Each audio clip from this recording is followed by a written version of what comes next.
What's up guys, Motoagogo here with another Motoagogo Monday video on WhiteGuy's channel. Today we're doing something a little bit different than we've ever done before. Throughout all my videos I do on either my channel or WhiteGuy's or anything I do ever, whether I'm streaming the RF races or just anything at all, from, just mentioned from every platform idea that there is. The one big question I always get is, Motoagogo, share with us your setup. Talk to us about how your setup is. Oh, that's not a good way to talk about my setup already. But yeah, I'm just riding laps here really quick on Phoenix. I'm just now getting on the game. I've been really sick today. I really don't know what it is. I think my immune system's gone to garbage, so I'll probably go to the doctor here soon. But while I'm here, I'm going to go ahead and share a setup video with you guys. And I've yet to do one of these, so if it's dumb, please bear with me. I'm so used to commentating. I'm used to doing track reviews, which if I wanted to talk about any Supercross track, this has been easily my favorite Supercross track all season. It's been a lot of fun. If you didn't see it yet, please head over to my channel and check it out. I did race the LCQ in the heat. I didn't put the heat on YouTube because it was that bad, and I just overjumped the crap. Oh, not too bad. Had to take the train, different line there though. I did race the heat, got dead last, dropped out, just waited for the LCQ, came back into the LCQ, got absolutely murdered off the start, and then worked back up to 8th from dead last, could be a lot worse, and set the fastest lap at the LCQ, which is a win in its own self, I guess. Like, I'm just happy that I, at least didn't rage in the LCQ and leave the race for any reason or whatever, but I've had a lot of fun on this track, and it has a really good flow, yet, of course, as we're talking about setups, and this is one reason why I wanted to bring up this track, also on top of that, 9 out of 10 track, great job. The reason why I bring it up this track is the setup, and as you can see, that my setup is nice. It's hitting jumps. It can hit them pretty square on and still bounce out of it, and yes, I know I'm not taking any of the triple ins or anything. I'm just here to kind of cruise. Yeah, you can take a pretty good hit with the setup, and it's really nice that you can kind of bounce out of it and keep going even if you don't think you're gonna make it. Like, if you watch my LCQ, there's one section where I go to this right here, and I would not have made it if it wasn't for my setup. Like, there's no way I should have landed any bit of that. So now that we've talked about it a little bit, let me go ahead and cross the finish line. Never mind, that was the worst way to go out. So let's talk about setups once again. The biggest thing that I'm gonna talk about first is all your setup stuff, everything you have here. Everything up top here, of course, that you're seeing right now, it's all in preference from here up, of course. That's going to be your bikes. I run the YZ250F, the 2009. Yes, people beg me, why do you not run the KTM and da-da-da-da? I don't know. I feel more comfortable in the YZ. It's been a good bike for me, so it's been good. All around, I use it outdoor and Supercross, so the 2009 model has been the one to go for me, and of course, all your number crap, everything else. I got my gears set for my team. I ride for FanMail, so I got everything set here. Most of these I'm pretty sure are standard. As far as I know, this is the only one that I've tweaked. The higher the max dab speed you have, the more you're going to have your foot stick out on the side of your bike. The reason why that's nice is if you think about real life riding or anything else, that if you sometimes slip up a little bit, or if you feel like you're going too far into a corner, you can kind of hold yourself up a little bit and keep a little bit more of keep a lesser chance, or I was going to say a higher chance to not go down, but a lesser chance to slide out around a corner, which is really nice. And my ride style, I slide a lot. I'm one of those guys that I love sliding into a corner, or I downshift hard, let the back end to slip out, go around a corner, and that sit down or max dab speed, having that higher up, really has helped out with that cornering. So with my setup, I'd highly recommend anywhere in between 40 and 45. It's a nice number. 45 being the highest you really want to go. I know some people that just run it maxed, and it's kind of interesting, but 45 has been that happy number for me. Arcade physics, of course, have that off.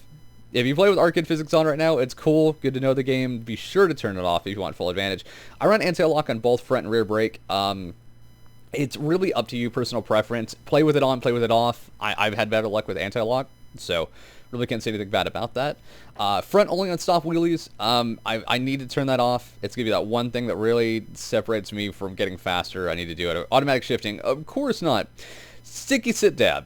Or, sorry, sit dab when stopped. I have that on just because whenever I'm stopped afterwards, I get a little bit better of a chance to not go down when I'm sit dabbed after stopping. So I just leave that on. I might turn it back off. I really haven't seen enough of a difference. This is what I was mentioning just a second ago. Sticky sit dab. This is pure preference. I'm one of those people that I like to click it once as I go into the corner, click it again when I leave.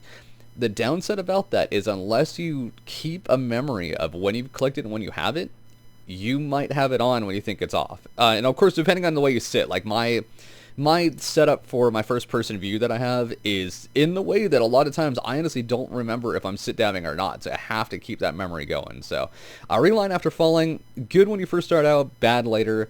Reverse steering, yes, must have. Lean indicator, it's up to you, personal preference, so it's all up to you. Let's go to suspension.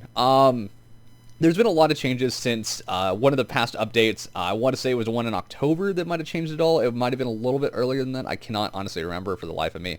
I'm running the newest setup right now. It has the 1.5 times less fall off on less than 5 feet.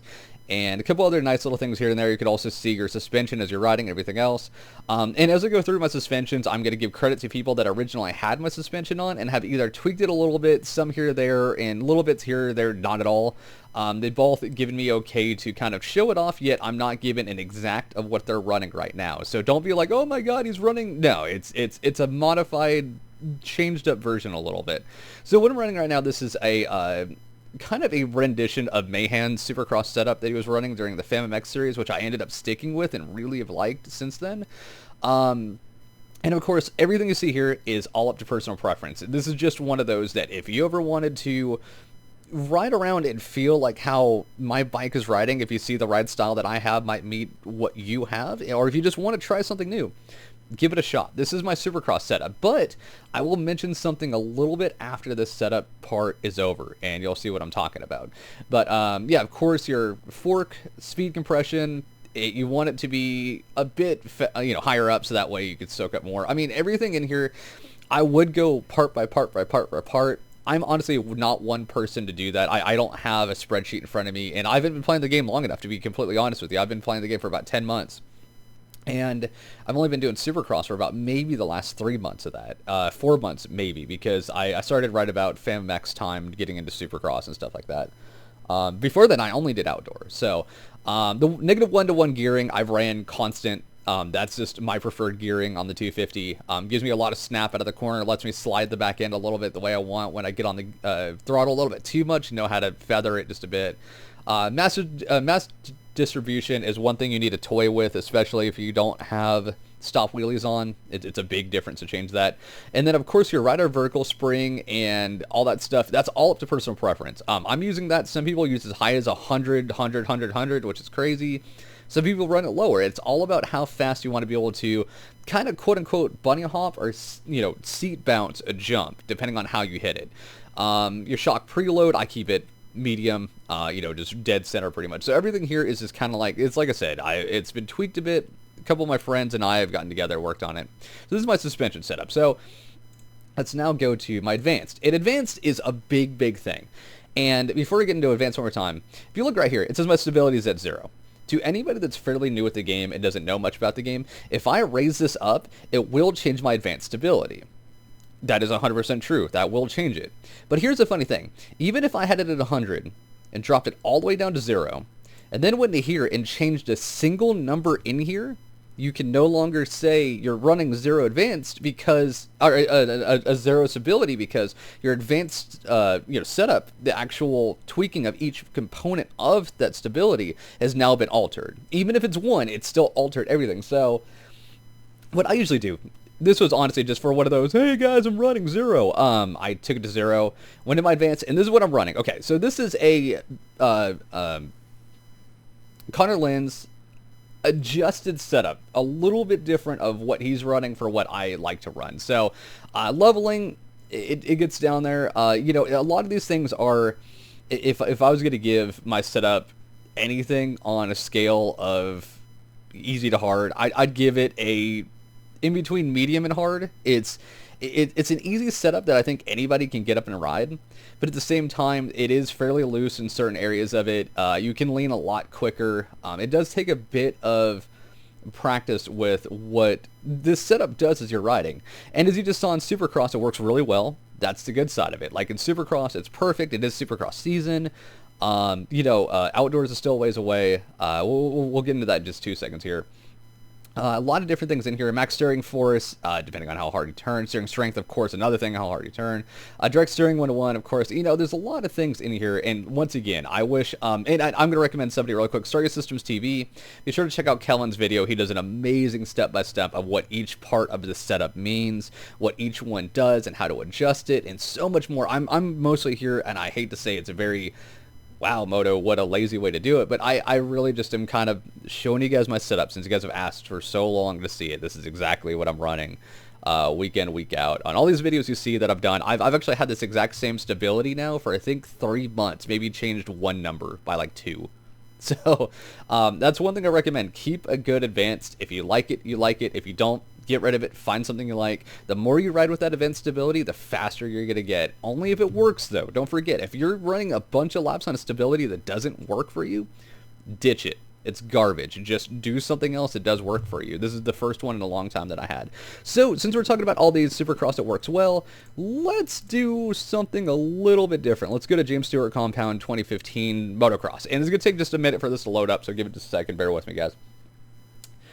As we're going over to this, a lot of people are like, well, do you change up your setup on motocross to supercross? You know, is there a reason to? Yes and no. That is one thing I'm going to answer right here. I honestly do not change mine anymore. I used to have a motocross setup, a sand setup, a 250 supercross setup, a 450 supercross. I had so many different setups. As odd as it is, this setup has worked for everything. I did shift up a little bit early on there. Being sand, I didn't want to spin too much. I haven't been on this yet today at all either, so bear with me. But in case you guys are wondering how this stability and everything sets up on a motocross track, well, if you guys check out my YouTube once again, I hate to keep talking about that, but I do have a, I'm not going to get the outside on this, which I usually take. I do have a 227 on a 250 on this track with this setup. And oh my god, I'm already messing it up. But I just wanted to mention the way that it does also work for motocross. The downside is, just a heads up, if you do use this for motocross, it is a much stiffer, of course, setup because it's meant mostly for supercross. But it does work, and it works well. You just have to kind of manhandle the bike a little bit. Like I said, I've yet to even ride today. Oh, this is not a good comparison at all. Actually, you know what? Instead, let's just do this really quick. Playback race. Just to show what you can do on this. J7227. Okay. But yeah, just to talk about like the way stability works, and of course it's actually just fast forward really quick to lap 3, which it was. The way the bike rides once again in the game is all about how you want it to adjust to be. And like I said, once again, even though I'm showing you guys my setup and everybody's been asking about it, it doesn't mean it's perfect for you. So let's go ahead and look at it from the outside. And as you watch me ride, you'll see that it's definitely a stiff setup. It is meant to just not give much, but if you didn't learn to downside and if you could hit each jump just right, then you definitely have a great, especially for turns like that one. I could just nail into it, not worry about sag and the back shock, possibly losing out. But once again, when you go through rollers like that, or even braking bumps, or the smallest thing at a corner, sometimes you do want that softer setup for motocross to help you get through it. But once again, imagine being really good at one stability, one suspension, one all-around thing that you'd never change, how much better and faster you'd be at the game. And that is kind of the concept I've taken into it. And the more and more I stick with exactly what I have, the more and more I feel like I've got the perfect setup for me. And once again, since you guys have been asking, I'm glad to give it to you guys. I love that jump. This new, and if you guys haven't downloaded it yet, this 2015 James Stewart Compound MX version track, I've yet to try the Supercross or anything yet. I've wanted to. This track is a lot of fun. 2+ minute laps, just a heads up. It is pretty difficult your first couple laps around it. Spencer Turley did a great video on it. Be sure to check his out. Great review. All I did was a quick hot lap. It's up on my YouTube as well, like I said. This is the same lap, just third person. But as you can see, this setup works great for either motocross or supercross, depending on what you wanted to ride that day, what worked for you, and coming from a guy that's definitely not the fastest out there. I did have the fastest lap in the LCQ. I'm just going to keep throwing that out there for fun. It just works for me. And you can, as you're seeing there, you can scrub it pretty well and just, I don't know, it works great. This jump's huge. so much fun to hit that one. But yeah, once again, I am of course a Motoagogo. I hope this video has helped you guys at all in any way. Like I said, it's a noob's look at setups. Thanks again, WhiteGuy, for putting me on his channel every Monday. He's been awesome about that. Be sure to hit one with the subscribe if you have yet. And of course, I'm Motoagogo. Be sure to check me out at Motoagogo on Twitch. Exactly, just Motoagogo. And then Motoagogo13 on Twitter and on YouTube. And here we go across the line in 2 seconds. It's still my fastest before this, no joke. There's only a lap, maybe 18 on this track out of 257. And then as he almost cuts me off, boom, 229 or 227.9. Cannot be happier. Once again, the setup works, guys. I hope if you do give it a try, please let me know in the comments. Then what's funny is that was actually me wrecking on purpose because I was like screaming. I was streaming when I did this. It's kind of funny. But if you do like the setup, let me know in the comments. If you don't like it and you see some adjustments, or if you have any tips to other people about their setup, throw it out there. Let me know what you guys think. And once again, guys, Motoagogo signing out. Bye.